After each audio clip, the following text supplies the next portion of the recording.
Secreto 6. La libertad doma la mente. ¿Amas a tu mente? No he conocido a nadie que lo haga. Las personas con cuerpos o rostros hermosos suelen amar el don que recibieron de la naturaleza, aunque también puede ocurrir lo contrario. Las personas más hermosas físicamente pueden aislarse por inseguridad o temor de ser considerados vanidosos. La mente es la parte de nosotros más difícil de amar porque nos sentimos atrapados en ella. No siempre, sino cuando tenemos problemas. El temor, de alguna manera, logra pasearse por la mente a voluntad. La depresión oscurece la mente. La ira la hace estallar en confusión incontrolable. Las culturas antiguas tienden a repetir la noción de que la mente es inquieta y poco fiable. En India, la metáfora más común compara a la mente con un elefante salvaje y se dice que calmar la mente es como amarrar al elefante a una estaca. En el budismo se la compara con un mono que se esfuerza por ver el mundo con los 5 sentidos. Los monos son célebres por ser impulsivos e inconstantes, capaces de hacer cualquier cosa sin previo aviso. La psicología budista no pretende domar al mono, sino conocer sus costumbres, aceptarlas y entonces trascender a una conciencia más elevada, más allá de la inconstancia de la mente. Las metáforas no te llevarán a donde puedas amar la mente. Debes encontrar por ti mismo la experiencia real de paz y calma. El secreto para hacerlo es liberar la mente. Cuando es libre, la mente se tranquiliza, renuncia a su inquietud y se convierte en un canal para la paz. Esta solución parece oponerse al sentido común, porque nadie afirmaría que un elefante salvaje o un mono pueden domarse liberándolos. Dirían que el animal libre solo se haría más salvaje, pero este secreto se basa en la experiencia. La mente es salvaje, porque tratamos de confinarla y controlarla. En un nivel más profundo hay un orden completo. Ahí, pensamientos e impulsos fluyen en armonía con lo que es correcto y mejor para cada persona. Entonces, ¿cómo podemos liberar a la mente? Primero debemos comprender cómo quedó atrapada. La libertad no es una condición a la que podamos acceder abriendo simplemente una puerta o rompiendo unos grilletes. La mente es su propio grillete, como supo el poeta William Blake al contemplar a las personas en las calles de Londres. En el sollozo de cada hombre, en el grito temeroso de cada infante, en cada voz, en cada prohibición, escucho las esposas que forjan la mente. En su intento por comprender cómo la mente se atrapa a sí misma, los antiguos sabios hindúes concibieron el concepto clave samskara, derivado de 2 palabras sánscritas que significa fluir juntos. Un samskara es un surco en la mente que permite a los pensamientos fluir en la misma dirección. La psicología budista hace un uso sofisticado del concepto al describir los samskaras como huellas en la mente que tienen vida propia. Tus samskaras personales, desarrollados a partir de recuerdos, te fuerzan una y otra vez a reaccionar de la misma manera limitada, privándote del libre albedrío, esto es, de elegir como la primera vez. La mayoría de las personas desarrollan una identidad con base en samskaras sin saber que lo están haciendo, pero las pistas son inconfundibles. Piensa en las personas propensas a ataques de ira. Estos ataques constan de varias etapas. Primero hay algún síntoma físico, compresión en el pecho, inicio de dolor de cabeza, taquicardia, respiración superficial. Entonces se produce un impulso. La persona siente que la ira se acumula como el agua tras un dique. La presión es tanto física como emocional. El cuerpo quiere deshacerse del malestar y la mente desea liberar los sentimientos reprimidos. En este momento, la persona busca una excusa para lanzar un ataque a gran escala. La excusa puede fabricarse a partir de cualquier pequeña infracción, una actividad no realizada por los hijos, un mesero lento, un dependiente poco obsequioso. Finalmente aparece la erupción de cólera y solo hasta que se calma la persona se da cuenta del daño que ha hecho. El ciclo termina con remordimiento y el propósito de no estallar de nuevo. La vergüenza y la culpa entran en juego prometiendo aplacar el impulso en el futuro. Por su lado, la mente reflexiona racionalmente sobre la insensatez de ventilar la ira con tal imprudencia. A quienes sufren ataques de ira, les resulta difícil reclamar el poder de elegir. Cuando el impulso comienza a producir humo, la presión debe hallar escape. Con frecuencia, sin embargo, hay connivencia, un acuerdo tácito de que la ira tome el control. En algún momento de su pasado, estas personas decidieron adoptar la ira como un mecanismo para enfrentar las dificultades. La vieron en acción en sus familias o en la escuela, relacionaron poder con intimidación e identificaron a esta última como el único medio para acceder al poder. Estas personas suelen ser incapaces de expresarse verbalmente y sus explosiones de enojo se convierten en sustitutos de palabras y pensamientos. Una vez que adquirieron este hábito, dejaron de buscar otras vías. La cólera que quisieran controlar está unida a ellas por la necesidad y el deseo. No saben cómo obtener lo que desean sin ella. Esta es la anatomía del samskara en toda su variedad. Podemos sustituir la palabra ira con muchas otras: ansiedad, depresión, adicción sexual, abuso de estupefacientes, obsesión compulsiva, y todas demostrarán cómo los samskaras privan a las personas del libre albedrío. Incapaces de eludir sus recuerdos tóxicos, se adaptan a ellos agregando más y más capas de impresiones. Las capas más bajas, colocadas en la infancia, continúan enviando sus mensajes, razón por la cual los supuestos adultos se sienten como niños impulsivos y asustados cuando se ven en el espejo. El pasado todavía no ha sido elaborado lo suficiente. Los samskaras gobiernan la mente con base en un caos de experiencias viejas y caducas. Los recuerdos almacenados son como microchips programados para enviar el mismo mensaje una y otra vez. Cuando te descubres mostrando una reacción fija, el mensaje ya fue enviado. No tiene caso tratar de cambiar el mensaje. No obstante, así es como la mayoría de las personas intenta domar la mente. Reciben un mensaje que no les gusta y su reacción es una de estas tres: manipulación, control, negación.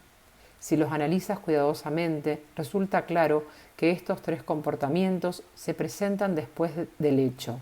Consideran el desorden de la mente como una causa de angustia, no como síntoma. Estas supuestas soluciones tienen terribles efectos negativos.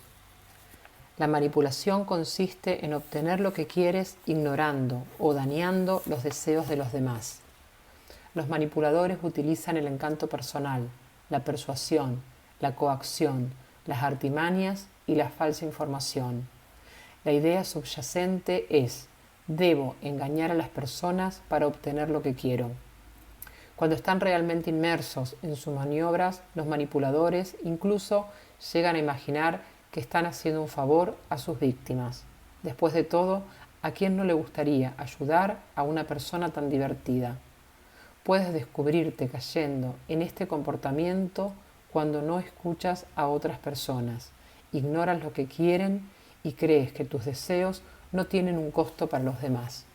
También hay señales externas. La presencia de un manipulador trae tensión, estrés, quejas y conflicto ante una situación. Algunas personas practican manipulaciones pasivas, montan escenarios del tipo pobre de mí para provocar lástima en los demás, o pueden buscar culpables haciéndoles pensar que lo que quieren está mal. La manipulación termina cuando dejas de asumir que tus deseos son los más importantes. Entonces puedes reconectarte con los demás y confiar en que sus deseos pueden coincidir con los tuyos. Cuando no hay manipulación, las personas sienten que lo que desean cuenta. Confían en que estás de su lado. No eres visto como un actor o vendedor. Nadie se siente engañado. El control consiste en imponer tu manera de hacer las cosas a situaciones y personas. El control es la gran máscara de la inseguridad. Quienes utilizan este comportamiento sienten un miedo mortal a dejar a los demás ser como son. Así que el controlador constantemente hace exigencias que mantienen a los demás fuera de equilibrio. La idea subyacente es: si sigues prestándome atención, no se irán. Cuando te descubres urdiendo excusas para tu comportamiento y culpando a los demás, o cuando sientes que nadie te agradece o reconoce lo suficiente, la culpa no es de ellos. Estás exhibiendo una necesidad de controlar. Las señales externas de este comportamiento provienen de quienes tratas de controlar. Se sienten tensos y recelosos, se quejan de no ser escuchados. Te llaman perfeccionista o jefe intransigente. El control empieza a capitular cuando aceptas que tu punto de vista no es necesariamente el correcto. Puedes detectar tu necesidad de controlar si adviertes cuando te quejas, culpas, insistes en que solo tú tienes la razón y esgrimes una excusa tras otra para demostrar que estás libre de culpa. Una vez que dejas de controlarlas, las personas que te rodean empiezan a respirar con libertad, se relajan y ríen. Se sienten libres de ser quienes son sin esperar tu aprobación. La negación es rehuir el problema en lugar de enfrentarlo. Los psicólogos consideran a la negación el más infantil de los tres comportamientos, porque está íntimamente relacionado con la vulnerabilidad. La persona se siente incapaz de resolver problemas, como un niño. El temor está vinculado con la negación, al igual que una necesidad infantil de amor ante la inseguridad. La idea subyacente es: no debo considerar lo que, por principio de cuentas, no puedo cambiar. Puedes descubrirte practicando la negación cuando experimentas falta de concentración, fallas de memoria, postergación, renuencia a confrontar a quienes te dañan, fantasía, falsas esperanzas y confusión. La principal señal externa es que los demás no confían en ti o no te buscan cuando se requiere una solución. Al desconcentrarte, la negación te defiende con la ceguera. ¿Cómo se te podría acusar de fallar en algo que ni siquiera ves? La negación se supera enfrentando las verdades dolorosas. El primer paso es expresar cómo te sientes. Para la persona que presenta una profunda negación, los sentimientos que la hagan pensar que está insegura son, en general, los que debe enfrentar. La negación comienza a ceder cuando te sientes concentrado, alerta y dispuesto a participar a pesar de tus temores. Cada uno de estos comportamientos intenta demostrar un imposible, la manipulación, que puedes forzar a cualquiera a hacer lo que quieres, el control, que nadie puede rechazarte a menos que tú lo dispongas, la negación, que las cosas malas desaparecerán si no las ves. Lo cierto es que las demás personas pueden negarse a hacer lo que quieres, abandonarte sin una buena razón y provocar problemas, los veas o no. Es imposible predecir durante cuánto tiempo seguiremos intentando demostrar lo contrario, pero solo cuando admitamos la verdad, el comportamiento termina por completo. Lo siguiente que debemos saber sobre los samskaras es que no son silenciosos. Esas profundas impresiones en la mente tienen voz. Escuchamos sus reiterados mensajes como palabras en nuestra cabeza. ¿Es posible distinguir cuáles voces son verdaderas y cuáles falsas? Esta es una pregunta importante porque es imposible pensar sin escuchar algunas palabras en nuestra cabeza. A principios del siglo XIX, un oscuro pastor de Dinamarca, conocido como Maestro Adler, fue expulsado de su iglesia. Se le condenó por desobedecer a las autoridades, pues afirmó que había recibido una revelación directamente de Dios. Muchos pensaron que Adler había perdido la razón. Desde el púlpito aseveró que si hablaba con voz aguda y chillona, estaba transmitiendo una revelación, y que si lo hacía con su voz normal grave, se trataba de él. Ese extraño comportamiento hizo dudar a la congregación de la cordura del pastor, y no tuvieron más alternativa que echarlo. Las noticias del caso llegaron al gran filósofo danés Søren Kierkegaard, quien formuló la pregunta fundamental: ¿es posible demostrar que alguien escucha la voz de Dios? ¿Qué comportamiento o indicio externo permitiría distinguir entre una revelación auténtica y una falsa? El infortunado clérigo probablemente sería declarado esquizofrénico en nuestros días.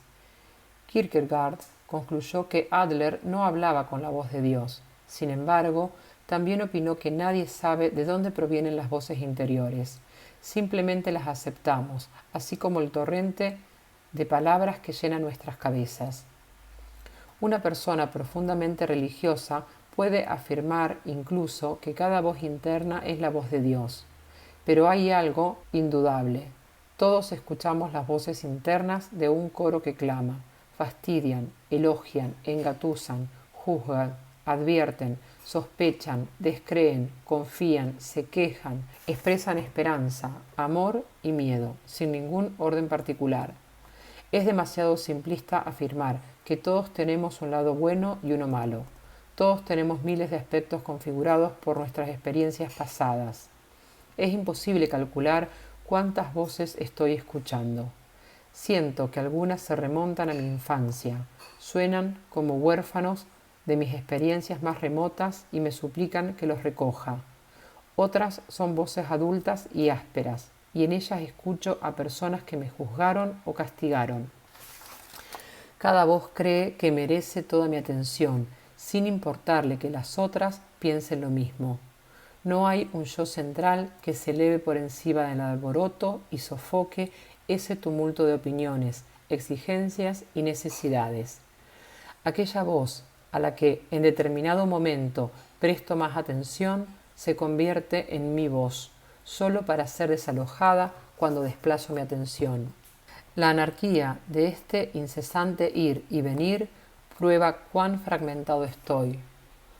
¿Cómo puede domarse este coro que clama? ¿Cómo puedo recuperar un sentido del yo adecuado a una realidad? La respuesta de nuevo es la libertad, pero en un sentido muy peculiar. Debes liberarte de las decisiones. La voz que habla en tu cabeza desaparecerá una vez que dejes de elegir. Un samskara es una elección que recuerdas del pasado. Cada elección te cambió un poco. El proceso inició cuando naciste y continúa hasta hoy.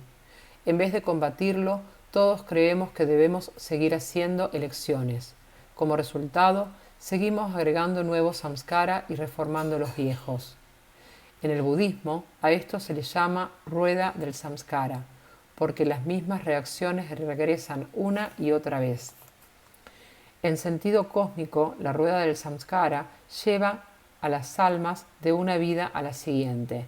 Las viejas huellas nos impulsan a enfrentar los mismos problemas aún más allá de la muerte. Kierkegaard escribió que la persona que ha encontrado a Dios se libera de las elecciones. ¿Pero qué se siente que Dios tome decisiones por uno? Creo que tendríamos que estar profundamente conectados con Dios para responder esa pregunta. No obstante, en un estado de conciencia simple, las elecciones más evolutivas parecen llegar espontáneamente. Aunque el ego agoniza con cada detalle de una situación, una parte más profunda de tu conciencia sabe qué hacer, y sus elecciones surgen con elegancia y coordinación perfectas. ¿No es cierto que todos hemos experimentado destellos de claridad en los que súbitamente sabemos qué hacer? Conciencia sin elecciones es otra manera de nombrar la conciencia libre. Al liberar a tu elector interno, reclamas tu derecho a vivir sin fronteras, actuando según la voluntad de Dios con total confianza. Quedamos atrapados por el simple hecho de elegir. Esta es una idea sorprendente porque se opone a un comportamiento de toda la vida. Todos hemos vivido la vida con una elección a la vez. El mundo exterior es como un enorme bazar que ofrece una deslumbrante colección de posibilidades y todos compramos de acuerdo con lo que consideramos mejor para nosotros. La mayoría de las personas se conocen a sí mismas por lo que trajeron en su bolsa de compras: casa, empleo, cónyuge, auto, hijos, dinero. Sin embargo, cada vez que elegimos A en lugar de B, nos forzamos a dejar atrás alguna parte de la realidad única. Nos definimos por preferencias selectivas y completamente arbitrarias. La alternativa consiste en dejar de concentrarnos en los efectos y buscar las causas. ¿Quién es tu elector interno? Esta voz es una reliquia del pasado, suma de viejas decisiones que persisten más allá de su tiempo. En este momento vives con la carga de tu yo pasado, que ya no está vivo. Debes proteger los millares de elecciones que integran el yo muerto. No obstante, el elector podría tener una vida mucho más libre. Si las elecciones ocurrieran en el presente y fueran plenamente valoradas justo ahora, no habría nada a qué aferrarse, y el pasado no se acumularía hasta convertirse en una carga aplastante. La elección debería ser un flujo. De hecho, el cuerpo indica que es la manera más natural de existir. Como vimos antes, las células solo conservan el alimento y el oxígeno necesarios para sobrevivir unos cuantos segundos. No acumulan energía porque nunca saben qué pasará a continuación. Las respuestas flexibles son mucho más importantes para la supervivencia que el aprovisionamiento. Desde cierto punto de vista, esto las hace completamente vulnerables. Sin embargo, por más frágil que parezca una célula, no pueden ignorarse 2 billones de años de evolución. Todos sabemos elegir, pocos sabemos dejar ir. Pero solo dejando ir cada experiencia podemos abrir espacio para la siguiente. La habilidad en dejar ir puede aprenderse. Una vez aprendida, disfrutarás vivir mucho más espontáneamente. Dejar ir. ¿Cómo elegir sin quedar atrapado? Aprovecha al máximo cada experiencia. No te obsesiones con decisiones correctas o incorrectas. No defiendas una imagen propia. Supera los riesgos. No tomes decisiones si tienes dudas. Ve las posibilidades en todo lo que pase. Encuentra la corriente. Aprovechar al máximo cada experiencia. Vivir plenamente se exalta por todas partes en la cultura popular. Basta encender la televisión para ser asaltado por mensajes como: es lo mejor que un hombre puede tener. Es como tener un ángel a tu lado. Cada movimiento es suave, cada palabra es la justa. No quiero perder ese sentimiento jamás. Tú miras, ellos sonríen. Tú ganas, ellos se van a casa. ¿Qué se está vendiendo aquí? Una fantasía de placer sensual total, estatus social, atracción sexual y la imagen de un triunfador. Por cierto, todas estas frases provienen del mismo comercial de rastrillos para afeitar. Pero vivir plenamente es parte de casi todas las campañas publicitarias. Lo que no se menciona, sin embargo, es qué significa en realidad experimentar algo plenamente. En vez de buscar sobrecargas sensoriales que duren por siempre, descubrirás que las experiencias necesitan abordarse en el nivel del significado y la emoción. El significado es esencial. Si este momento te importa en verdad, lo vivirás plenamente. La emoción incorpora la dimensión de sintonía y participación. Una experiencia que toca tu corazón hace que el significado sea mucho más personal. La sensación física pura, el estatus social, la atracción sexual y el sentirse como un ganador son, en general, superficiales, razón por la cual las personas las ansían repetidamente. Si convives con atletas que han ganado cientos de juegos o con solteros sexualmente activos que se han acostado con cientos de parejas, descubrirás rápidamente 2 cosas. 1. La cantidad no cuenta mucho. En el fondo, El atleta no suele sentirse como un ganador. El conquistador sexual no suele sentirse profundamente atractivo o valioso. 2. Cada experiencia ofrece recompensas progresivamente menores. La emoción de ganar o seducir es cada vez menos excitante y dura menos. Experimentar plenamente este o cualquier momento significa participar de manera total. Por ejemplo, conocer a una persona puede ser una experiencia totalmente efímera y sin sentido a menos que accedas a su mundo, encuentres algo que sea significativo en su vida e intercambies al menos un sentimiento sincero. La sintonía con otros es un flujo circular. Tú te proyectas hacia las personas y las recibes cuando responden. Observa cuán pocas veces sucede esto. Te mantienes apartado y te aíslas. Envías solo las señales más superficiales y recibes poco o nada. El mismo círculo debe estar presente aun cuando no haya nadie más. Analiza la manera en que 3 personas pueden contemplar la misma puesta de sol. La primera está obsesionada con un negocio y no repara siquiera en ella, aunque sus ojos están registrando los fotones que caen en su retina.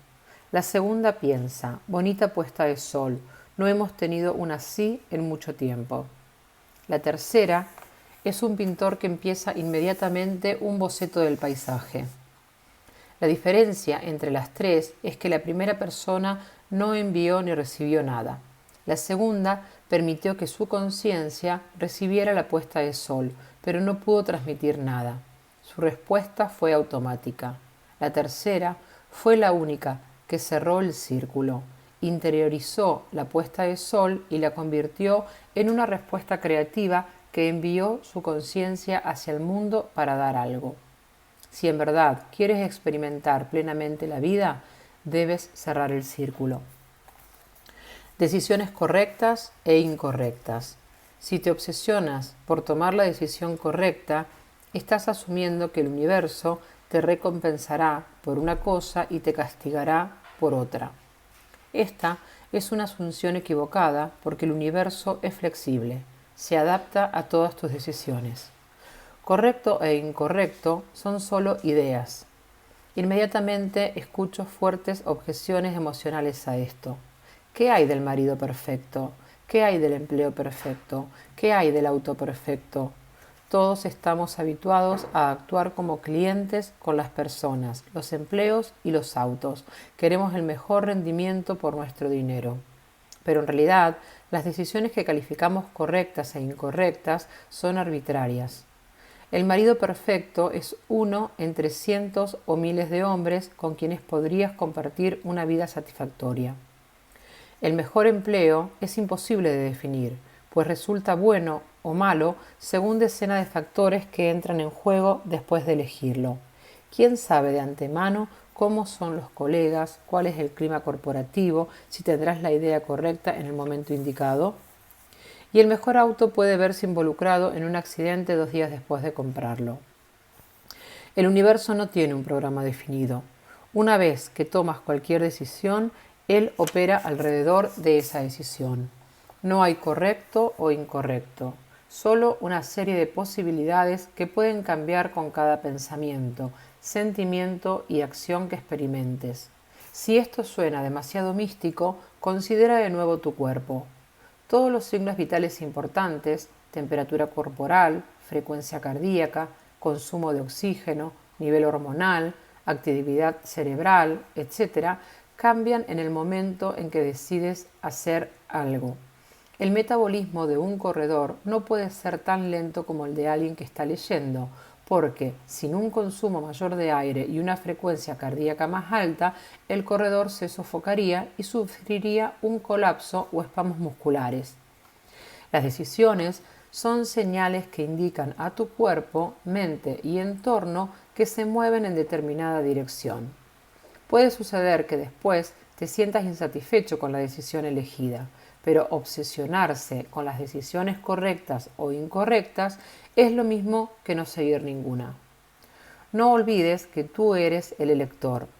Eres mucho más que cualquier decisión individual que hayas tomado o tomes en el futuro.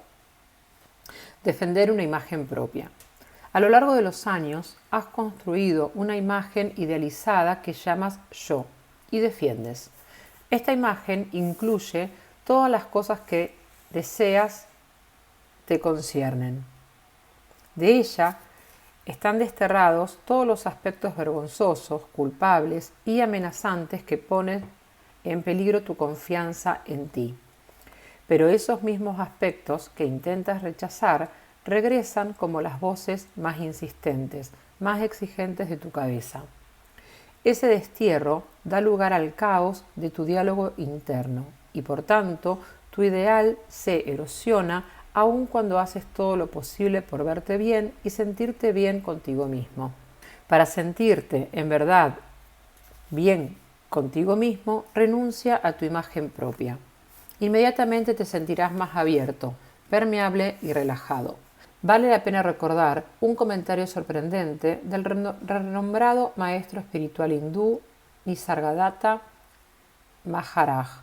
Si te observas, solo tienes un yo cuando tienes un problema. Si esto te parece increíble, imagina que vas caminando por un vecindario en una zona peligrosa de la ciudad. A tu alrededor hay personas cuya mirada te pone nervioso. El sonido de acentos extraños te recuerda que eres diferente a ellas y sientes peligro. La percepción de amenaza provoca que te batas en retirada, te apartas y constriñes. Esta táctica abre una brecha aún mayor entre tú y lo que temes. Pero esa retirada al yo aislado y constreñido no te protege de nada. Es imaginaria y al aumentar la brecha impides que ocurra lo único que podría servirte, la expansión a una sensación mayor de tranquilidad. Maharaj sostiene que lo que llamamos yo es una contracción alrededor de un núcleo vacío, cuando en realidad fuimos hechos para ser libres y expansivos en nuestra conciencia. Se dedica mucho tiempo en la autoayuda a convertir una mala imagen propia en buena.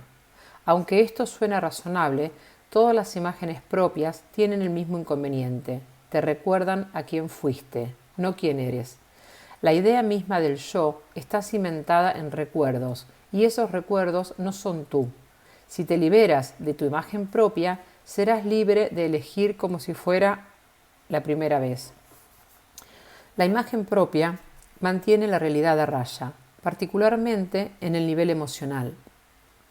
Muchas personas no admiten lo que en realidad sienten. Su imagen propia les dicta que, por ejemplo, estar enojados o mostrar ansiedad no es permisible. Estos sentimientos no se ajustan a el tipo de persona que quiero ser. Ciertas emociones parecen demasiado peligrosas para conformar tu propia imagen ideal, por lo cual adoptas un disfraz que las excluye. La ira y el temor reprimidos pertenecen a esta categoría, pero también la alegría inmensa, el éxtasis y la espontaneidad despreocupada. Te liberas del control de la propia imagen cuando sientes lo que sientes. Las cosas dejan de ofenderte. Dejas de evaluar cómo te hace ver una situación. No excluyes personas a las que te sientes superior o inferior. Dejas de preocuparte de lo que piensan de ti los demás. Dejas de obsesionarte por el dinero, el estatus o las pertenencias. Dejas de sentir la necesidad de defender tus opiniones. Superar los riesgos.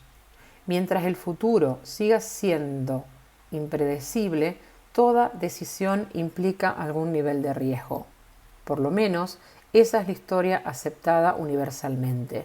Se nos dice que ciertos alimentos nos ponen en riesgo de sufrir ataques al corazón y cáncer, por ejemplo. Y lo más lógico es cuantificar el riesgo y mantenernos cerca de los números más bajos. Pero la vida no puede cuantificarse.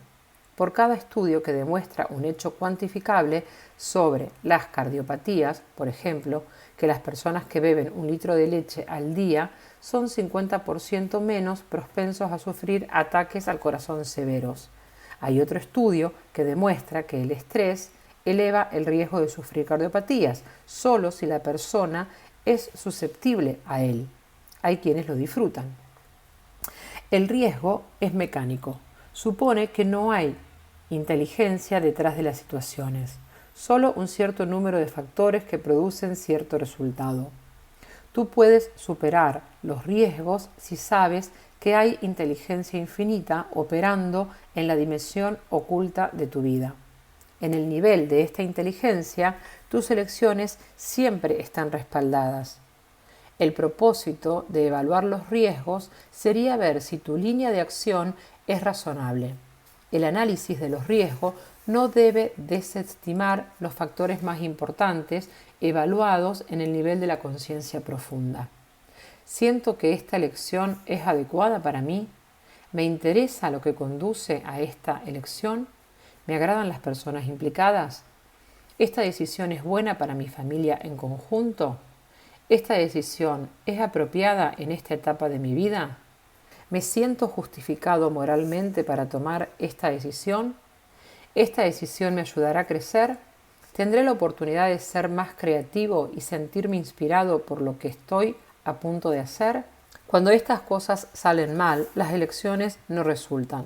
Los riesgos pueden ser pertinentes, pero no decisivos.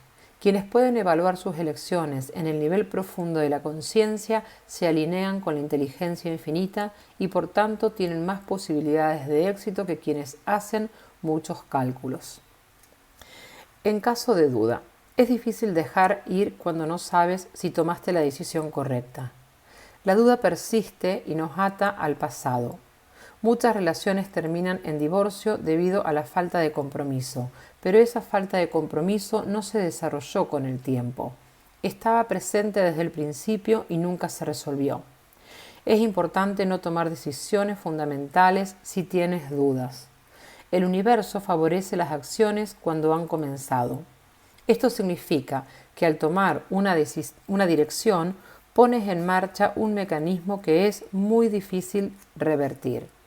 ¿Puede una mujer casada sentirse soltera simplemente porque así lo desea?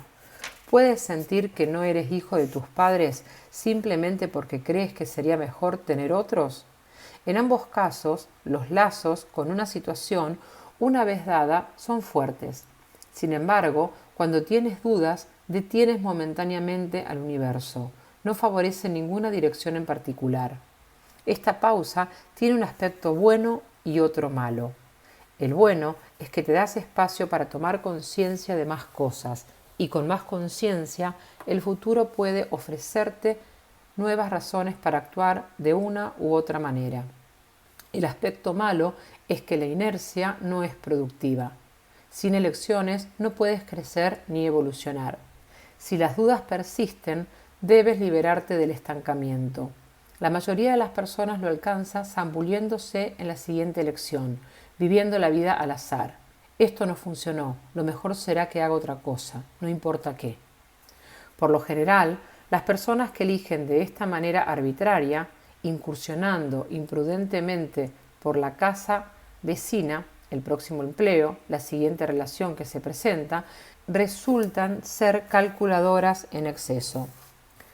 Pasan tanto tiempo evaluando los riesgos, analizando pros y contras y valorando las peores situaciones posibles que ninguna elección parece correcta y la frustración los impulsa a terminar en el punto muerto.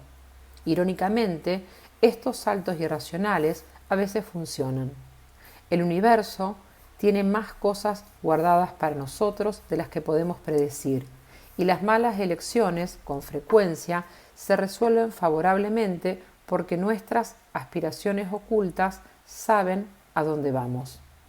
Aún así, la duda resulta destructiva para esa cualidad que la conciencia intenta llevar a ti, el conocimiento. En un nivel profundo, tú eres el conocedor de la realidad. La duda es síntoma de que no te has vinculado con tu conocedor interno. Normalmente significa que te estás dejando fuera a ti mismo cuando debes hacer una elección. Tu decisión estará basada en factores externos. Para la mayoría de las personas, los factores externos más fuertes se reducen a lo que otros piensan, porque adaptarse es el camino de la menor resistencia. pero adaptarse es como asumir la inercia. La aceptación social es el menor común denominador del yo. Es tú como unidad social en vez de tú como persona única. Descubre quién eres en realidad, que adaptarte sea lo último que pienses. Ello ocurrirá o no ocurrirá, pero en cualquier caso ya no tendrás más dudas sobre ti. No existe una fórmula para eliminar las dudas porque el encuentro con el conocedor interior es una tarea personal. Debes comprometerte a expandir tu conciencia. No dudes de esto. Si miras hacia adentro y sigues el camino que lleva a tu inteligencia interna, el conocedor estará ahí esperándote. Ver las posibilidades. Sería mucho más fácil dejar ir los resultados si cada elección resultara bien. ¿Y por qué no debiera ser así? En la realidad única no hay oportunidades malgastadas, solo nuevas oportunidades. Pero la personalidad centrada en el ego le gusta que las cosas estén conectadas. Llegar en segundo lugar hoy es mejor que haber llegado en tercer lugar ayer, y mañana quiero llegar en primero. Esta clase de pensamiento lineal refleja una concepción burda del progreso. El crecimiento real ocurre en muchas dimensiones. Lo que te ocurre puede influir en tu manera de pensar, sentir, relacionarte con los demás, comportarte en una situación determinada, adaptarte al entorno, percibir el futuro o a ti mismo. Todas estas dimensiones deben evolucionar para que tú lo hagas. Intenta ver las posibilidades en todo lo que ocurra. Si no consigues lo que esperabas o deseabas, pregúntate, ¿hacia dónde debo ver? Esta actitud resulta muy liberadora. En una dimensión u otra, todos los sucesos de la vida se resuelven en una de dos cosas. O son buenas para ti o plantean lo que necesitas ver para crear el bien en ti. En la evolución, ganas de todas maneras. Aseveración que proviene no de un optimismo ciego, sino de lo que, de nuevo, observamos en el cuerpo. Todo lo que ocurre dentro de una célula es parte de su operación saludable o una señal de que se debe rectificar. La energía no se gasta al azar ni caprichosamente solo para ver qué ocurre. La vida también se corrige a sí misma de este modo. Como elector puedes actuar por capricho, puedes seguir caminos arbitrarios o irracionales, pero la maquinaria subyacente de la conciencia no se altera. Ella sigue obedeciendo los mismos principios. Adaptarse a tus deseos, mantener todo en equilibrio, armonizar tu vida individual con la vida del cosmos, hacerte consciente de lo que haces, mostrarte las consecuencias de tus actos, hacer tu vida tan real como sea posible. Como tienes libre albedrío, puedes ignorar estos principios por completo. Todos lo hacemos en un momento u otro, pero no puedes alterarlos. La vida depende de ellos. Son la base de la existencia, aunque tus deseos vayan o vengan y la base de la existencia es inmutable. Una vez que asimilas esta verdad, puedes alinearte con cualquier posibilidad que se cruce en tu camino, confiando en que la ganancia segura es la actitud que la vida ha mostrado durante millones de años.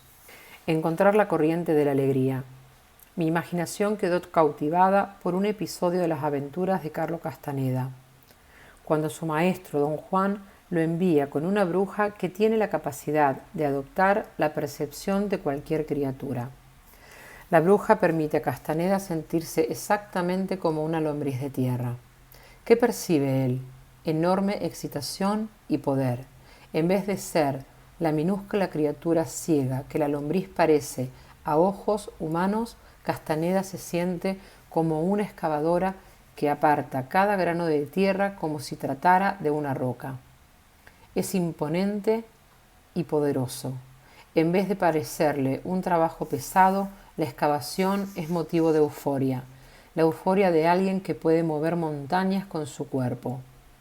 En tu vida hay una corriente de alegría igualmente elemental e inamovible. Una lombriz nada más se conoce a sí misma, por lo que no puede desviarse de la corriente de la alegría.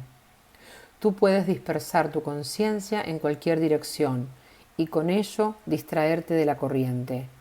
No podrás dejar ir tu imagen ni tu mente inquieta hasta que sientas, sin lugar a dudas, una alegría palpable en ti mismo. El renombrado maestro espiritual J. Krishnamurti comentó de pasada algo que me resultó conmovedor. Las personas no se dan cuenta, dijo, de cuán importante es despertar cada mañana con una canción en el corazón. Cuando leí eso, hice una prueba.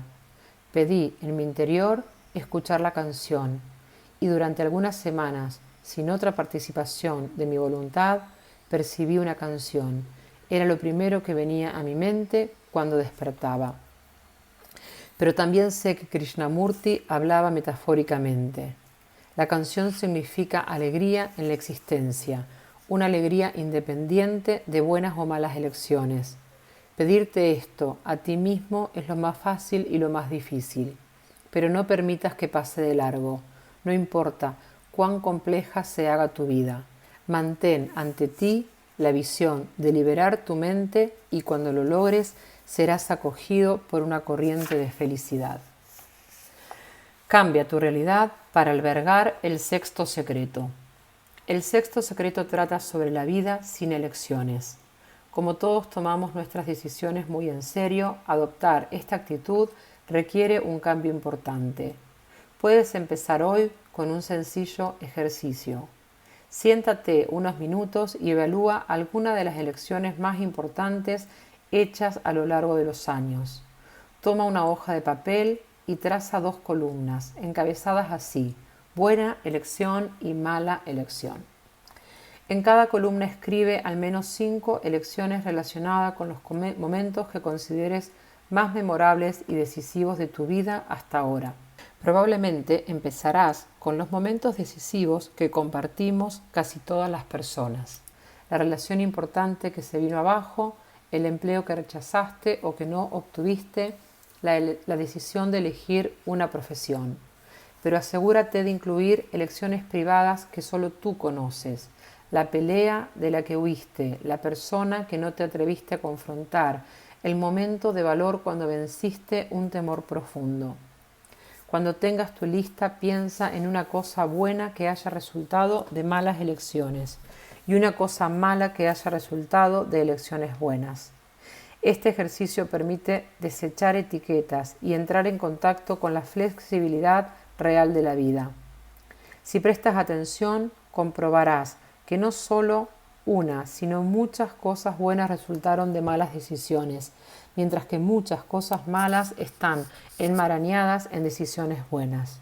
Por ejemplo, puedes tener un empleo maravilloso, pero estar involucrado en una relación terrible en el trabajo, o haber chocado tu auto mientras te dirigías a él.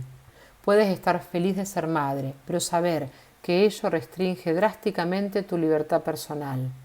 Puedes ser soltero y estar muy satisfecho de todo lo obtenido por ti mismo, pero también te has perdido del crecimiento que resulta de estar casado con alguien a quien amas profundamente. Ninguna de las decisiones que has tomado te lleva en línea recta a donde estás ahora. Echaste un vistazo a algunos caminos y avanzaste algunos pasos antes de dar marcha atrás. Seguiste algunos caminos sin salidas y otros que se perdieron luego de muchas intersecciones. En última instancia, todos están conectados con los demás. Libérate de la idea de que tu vida consiste en elecciones buenas y malas que conducen tu destino en línea recta. Tu vida es producto de tu conciencia. Toda elección deriva de esto, así como todo paso hacia el crecimiento.